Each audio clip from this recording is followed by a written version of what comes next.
इस समय आप लोग देख रहे हैं कि ईरान और अमेरिका में खूब टकराव चल रहा है। ईरान ने हॉर्मुज स्ट्रेट खोलने के लिए ट्रंप के सामने कुछ शर्तें रखी हैं।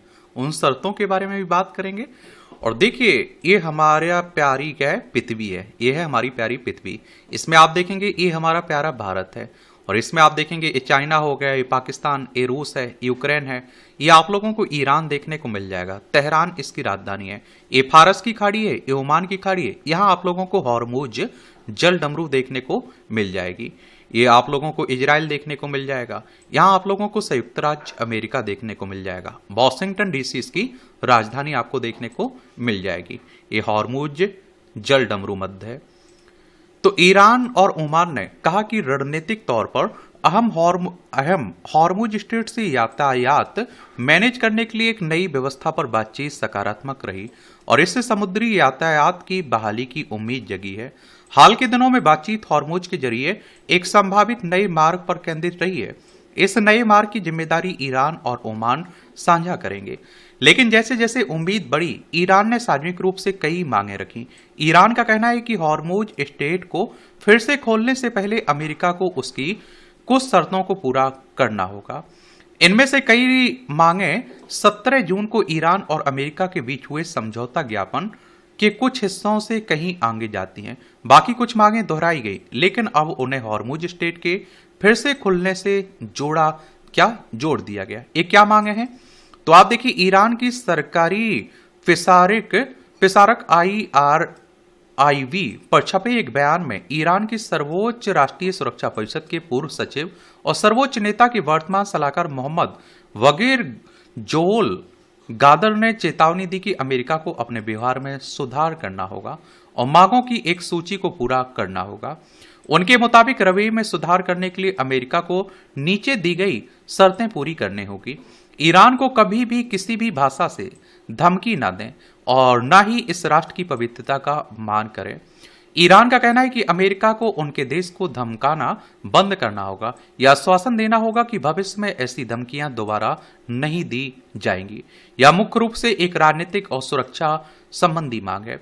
हालांकि युद्ध विराम में दोनों पक्षों ने संयम बरतने की बात निहित होती है, लेकिन भविष्य में खतरों के खिलाफ सार्वजनिक रूप से गारंटी की मांग करना अंतरिम समझौते की पहले बताई गई शर्तों में स्पष्ट रूप से शामिल होने के बजाय एक व्यापक रणनीतिक शर्त लगती है। एक शर्त है लेबनान, फलस्तीन, यमन और इराक में ईरान और उसके सहयोगियों के खिलाफ युद्ध और आक्रामकता को हमेशा के लिए खत्म करें। ईरान का कहना है कि न केवल ईरान के खिलाफ बल्कि लेबनान, फलस्तीनी, यमन और इराक में उसके सहयोगियों और साझेदार समूहों के विरुद्ध भी सैन्य कार्रवाई बंद होनी चाहिए। जून में हुए समझौते के ज्ञापन में लेबनान सहित सभी मोर्चों का जिक्र था। यह अन्य देशों का भी जिक्र करता है और प्रभावी रूप से व्यापक क्षेत्रीय सुरक्षा गारंटी की मांग भी करता है। नौसैनिक नाकाबंदी हटाएं और ईरान के आसपास से अपनी सेनाओं, नौसैनिक और वायुसेना को वापस बुला लें। जून में हुए अमेरिका ईरान समझौते के ज्ञापन के तहत अमेरिका को 30 दिनों के भीतर अपनी नाकाबंदी खत्म करनी थी, लेकिन यह सीधे तौर पर हॉर्मुज स्ट्रेट के फिर से खुलने से जुड़ा नहीं था। दो आक्रामक युद्धों में ईरान को हुए नुकसान के लिए मुआवजा दिया जाए। और इसमें 2025 में हुए 12 दिवसीय युद्ध के साथ साथ हाल ही में हुई जंग का भी जिक्र है। जून में हुए समझौते के ज्ञापन के बाद अंतिम समझौते के हिस्से के रूप में मुआवजे पर चर्चा होने की उम्मीद थी। हालांकि अब तेहरान सार्वजनिक रूप से मुआवजे को सीधे हॉर्मुज के फिर से खोलने से जोड़ रहा है। ईरान पर लगाए गए क्रूर और अवैध प्रतिबंध हटाएं। प्रतिबंधों में ढील देने के टाइम टेबल को अंतिम समझौते की दिशा में होने वाली बातचीत का हिस्सा माना जा रहा था, इसलिए ईरान यहां कोई बिल्कुल नया मुद्दा नहीं उठा रहा है। नया मुद्दा यह है कि प्रतिबंधों में ढील को हॉर्मुज के फिर से खोलने से स्पष्ट रूप से जोड़ा जा रहा है। ईरानी जनता की जब्त और चोरी की गई संपत्तियों को बिना शर्त रिलीज किया जाए। यह मांग कोई नई नहीं है। विदेशों में अवरुद्ध या फ्रीज की गई संपत्तियों को रिलीज करने पर पहले भी चर्चा हो चुकी है। और ईरान अमेरिका का क्या है मानना? तो ईरान का कहना है कि हॉर्मुज स्ट्रेट को फिर से खोलने से पहले इन शर्तों को पूरा किया जाना चाहिए। और आप देखते हैं कि इसमें आप देखेंगे यह ईरान के रूप में शक्ति का संदेश भी माना जा रहा है। उनका कहना है कि शर्तें समझौते के ज्ञापन के ढांचे के तहत पहले से ही मौजूद थी, लेकिन इसका समय और तरीका बिल्कुल अलग लग रहा है। उनका कहना है कि तेहरान को शायद लगता है कि हॉर्मुज अभी भी लगभग बंद है, इसलिए उसकी स्थिति मजबूत है।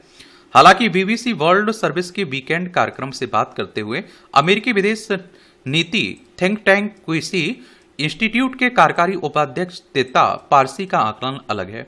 उन्होंने कहा कि ईरानी खुद जानते हैं कि ये बातें बड़ा चढ़ाकर कही गई हैं और वे इनसे पीछे हट सकते हैं। सार्वजनिक स्तर पर जो बातें सामने रखी गई हैं, जरूरी नहीं कि बातचीत की मेज पर भी वही बातें प्रतिबिंबित हों।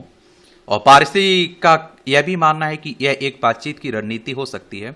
उन्होंने कहा कि यह भी मुमकिन है कि वे इस प्रक्रिया को लंबा खींचने की कोशिश कर रहे हैं। उनका कहना है कि ईरानी शासन के कई कट्टरपंथी तत्वों में यह धारणा है कि ईरान ने जून में समझौता ज्ञापन पर बहुत जल्दी सहमति दे दी थी।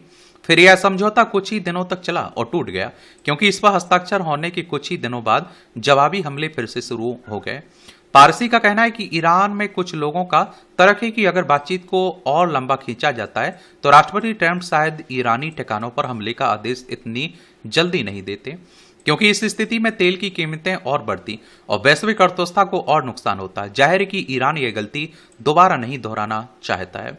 इसके बावजूद उनका अब भी अनुमान है कि हॉर्मुज स्ट्रेट पर समझौता कुछ ही दिनों में हो सकता है।